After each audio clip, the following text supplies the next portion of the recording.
Jika berbicara tentang Islam di Indonesia, tidak sesingkat sejarah yang selama ini disampaikan.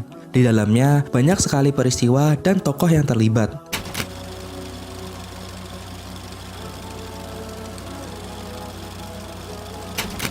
Hubungan Nusantara dan Haramain atau Mekah dan Madinah memiliki sejarah cukup panjang. Sejarah itu dimulai bahkan masih pada masa kenabian hingga tersebarnya Islam di Nusantara saat ini.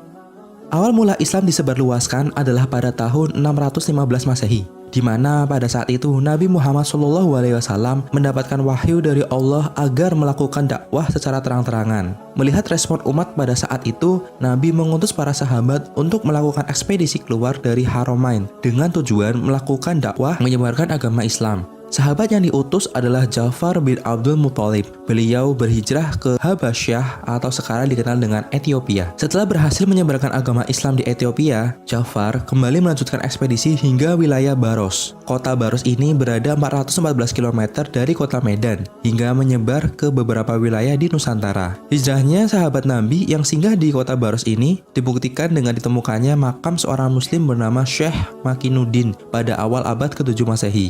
Islam menyebar di Indonesia dengan metode dakwah. Utusan Nabi membawa ajaran Islam yang telah ditulis di dalam Al-Quran dan hadis, memasuki Pulau Jawa di mana masih banyak masyarakat yang menganut animisme dan dinamisme yang sangat kental. Sehingga diutuslah 9 orang ulama untuk menyebarkan ajaran Islam di Pulau Jawa. 9 orang ulama itu berasal dari Palestina, Syekh Aliyuddin dan Syekh Hasanuddin. Dari Mesir, Syekh Ahmad Al-Jumadil Kubro dan Maulana Ishaq berdakwah dari Jawa hingga Sumatera.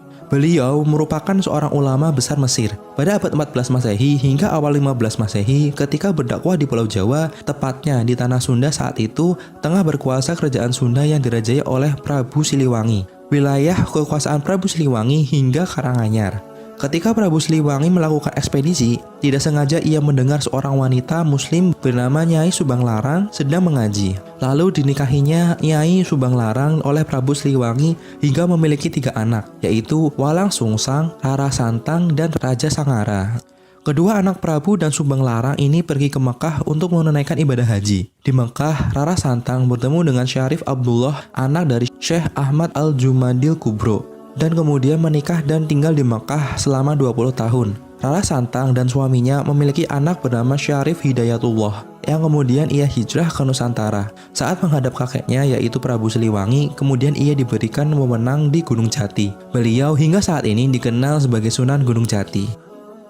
Tiba pada saat masuknya Portugis ke Nusantara tahun 1511 melalui Selat Malaka, perjanjian Tordesillas yang dihasilkan oleh Paus Alexander ke-6 setelah mengalahkan umat Islam di Andalusia. Perjanjian tersebut membagi wilayah menjadi 2, bagian timur yang dibawa oleh Portugis dan bagian barat dibawa oleh Spanyol. 3 misi suci terdapat di perjanjian tersebut bernama 3G, yaitu Gold, Glory, dan Gospel. Misi pertama yang dilakukan oleh Portugis adalah memonopoli perdagangan, lalu kemudian menyebarkan paham agama Kristen.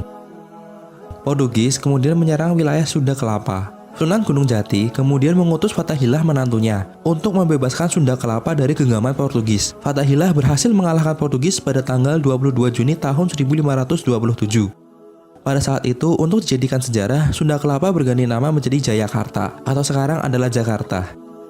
Jayakarta merupakan arti dari kata Fathah Mubina yang diambil dari surat Al-Fatah.